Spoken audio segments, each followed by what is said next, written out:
Cartoon TV. बारिश का मौसम था। पूरे जंगल में रिमझिम बारिश हो रही थी। सारे पंछी अपने अपने घर में बैठे थे। कालू कौवा भी अपने घर की खिड़की से बारिश को निहार रहा था। अरे वाह, ये बारिश का मौसम तो कितना अच्छा होता है। मुझे सारे मौसम में बस बारिश का मौसम ही सबसे अच्छा लगता है। मस्त खाओ पियो और सो जाओ। अगर इस समय मुझे चाय मिल जाती तो मजा ही आ जाता। कालू ये सोच ही रहा था कि तभी उसे मीनू मौसी हाथ में कुछ लाते हुए दिखाई दी।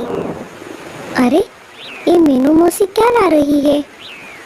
चाय ले लो, चाय, गर्मा गर्म चाय, चाय ले लो। अरे वाह, ये तो बहुत अच्छा हुआ। चलो अब चाय पी लेते हैं। ऐसा कहकर कालू कौवा बाहर आ जाता है। अरे ओ मीनू मौसी, रुक जाइए। हाँ कालू, बोलो। मुझे एक चाय दे दो, वो भी गर्मा गर्म। हाँ हाँ, क्यों नहीं। मेरी चाय तो गर्मा गर्म ही रहती है। एक बार पियोगे तो बार बार पियोगे। ऐसा कहकर मीनू कालू को एक कप चाय दे देती है। ये लो, 10 रुपए हुए।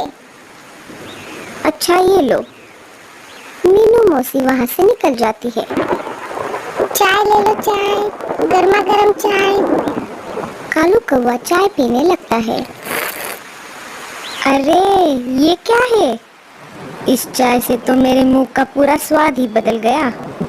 कितनी घटिया चाय बनाई है मीनू मौसी ने। खामखा मेरे 10 रुपए चले गए। ऐसा कहकर कालू उस चाय को पीना छोड़कर वापस अपने घोंसले में चला जाता है। सारा मूड खराब हो गया। बारिश चल ही रही थी।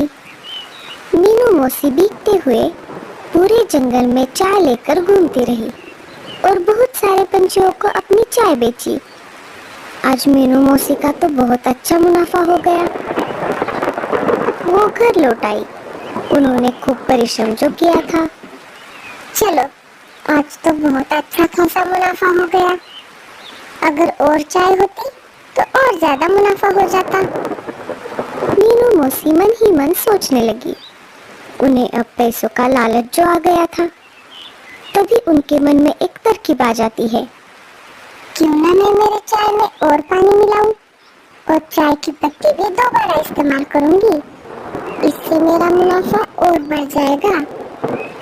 ऐसा विचार करके मीनू मौसी ने दूध में और पानी डाल दिया। फिर उन्होंने पुराने इस्तेमाल किए हुए चाय की पत्ती को उस ज्यादा पानी मिलाए हुए दूध में डाल दिया। अब मीनू मौसी का ये रोज का काम हो गया था, क्योंकि उनका कोई परिवार नहीं था। इसीलिए उन्हें रोकने वाला भी कोई नहीं था। हालांकि उनकी चाय बेकार थी, फिर भी सारे पंछी उनकी ही चाय पीते थे, क्योंकि उनके पास कोई दूसरा उपाय नहीं था।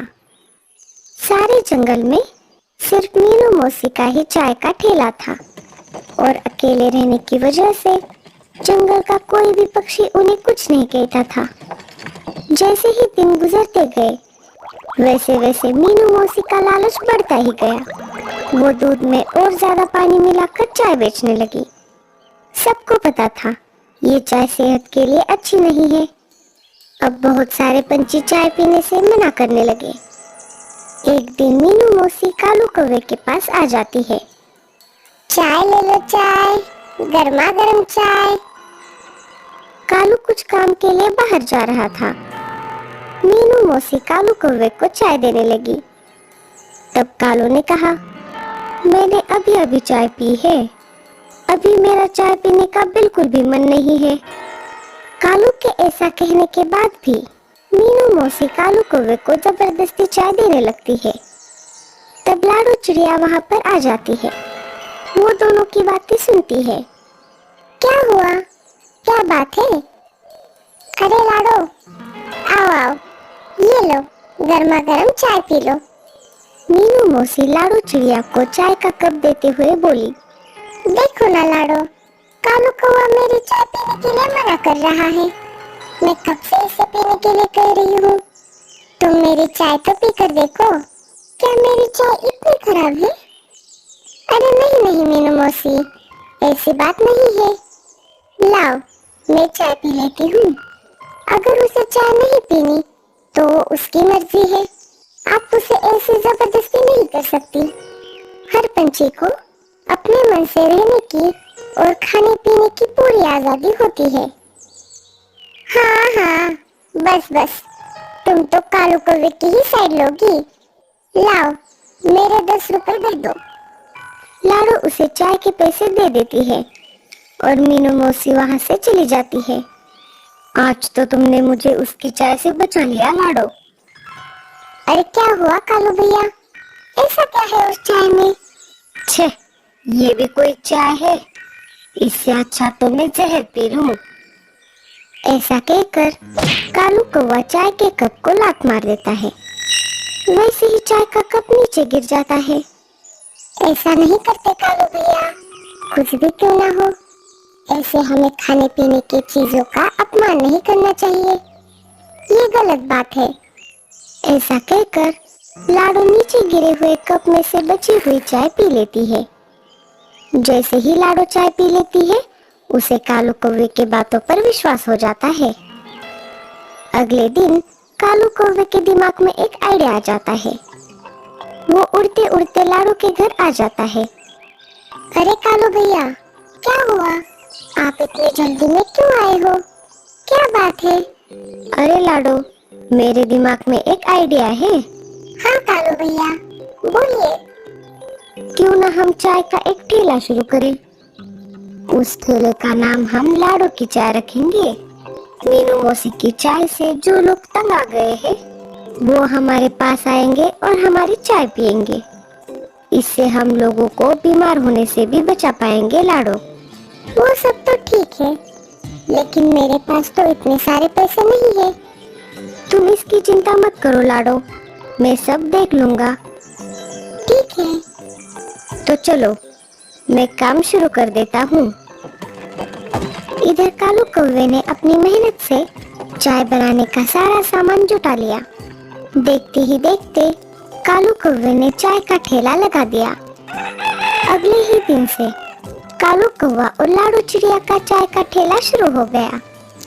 लाडो चाय बनाती और कालू उस चाय को सारे जंगल में बेचता। उनके पास ही मीनू मौसी का भी ठेला था। मौसी के पास एक तोता चाय पीने के लिए आ जाता है। जैसे ही वो लाडो का ठेला देखता है, वो उसके ठेले के पास चला जाता है। अरे लाडो, तुमने ये ठेला कब शुरू किया?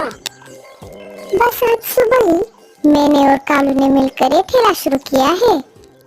अच्छा अच्छा, मुझे एक चाय दे दो। तोता चाय पीता है और कहता है, वाह क्या चाय है, बड़े दिनों बाद ऐसी चाय पी है। लाडो, आज के बाद मैं तुम्हारे पास ही चाय पीऊंगा। ऐसे ही हर पंछी लाडो की चाय की तारीफ करने लगे। सारे जंगल में लाडो की चाय की खबर पहुंच गई। दूर दूर से पंछी लाडो की चाय पीने के लिए आने लगे। मीनू मौसी का धंधा तो मंदा पड़ गया। कोई भी उनके ठेले पर नहीं आ रहा था। इधर लाडो का ठेला तो ग्राहकों से भरा पड़ा हुआ था। तभी रानू चिड़िया ने लाडो से कहा, अरे लाडो, तुम्हारा चाय का ठेला तो बहुत अच्छे से चल रहा है, क्यों ना तुम चाय के साथ साथ पकोड़े भी बेचना शुरू कर दो। अरे हाँ, ऐसे बारिश के समय चाय के साथ साथ पकोड़े भी मिल जाए तो बहुत बढ़िया रहेगा। हाँ रानू चिड़िया, तुम पकवान बनाने में माहिर हो, क्यों ना तुम मेरी पकोड़े बनाने में मदद करती, इससे तुम्हारी रोजी रोटी भी चलेगी। कुछ दिन बीत गए। लाडो ने चाय के साथ साथ पकोड़े भी बेचना शुरू कर दिया। अब तो मीनू मौसी के बचे कुचे ग्राहक भी लाडो चिड़िया के पास जाने लगे। मीनू मौसी को अपनी गलती का एहसास हो गया। उनको पछतावा हो रहा था कि अगर वो दूध में ज्यादा पानी ना डालती तो आज उसे ऐसे दिन नहीं देखने पड़ते। मौसी लाडो के ठेले के पास आ जाती है। सारे जंगलवासियों, मुझे माफ कर दो, मुझसे बहुत बड़ी गलती हो गई। मैंने ज्यादा मुनाफे के लिए सिर्फ पानी से चाय बनाई। कोई बात नहीं मीनू मौसी, आपको आपकी गलती का एहसास हो गया, यही काफी है। लेकिन अब मैं क्या करूं? मेरे सारे ग्राहक तो तुम्हारे पास ही आ रहे हैं। कल से मैं फलों के रस का ठेला लगाने वाली हूँ। चाहे तो आप हमारे साथ काम कर सकती हो। हाँ हाँ ठीक है, मैं कल से तुम्हारे साथ काम करूँगी। अगले ही दिन से सब काम पर लग गए। लाडो चाय का, रानो पकोड़े का और मीनू मौसी फलों के रस का ठेला चलाने लगी। अब तो और भी ग्राहक वहाँ पर आने लगे। जंगल में फिर से सब हंसी खुशी से रहने लगे। तो दोस्तों, कैसी लगी आपको हमारी ये चाय की दुकान? क्या आपको भी बारिश में गरम गरम चाय के साथ पकोड़े खाना अच्छा लगता है? हमें कमेंट्स में जरूर बताना।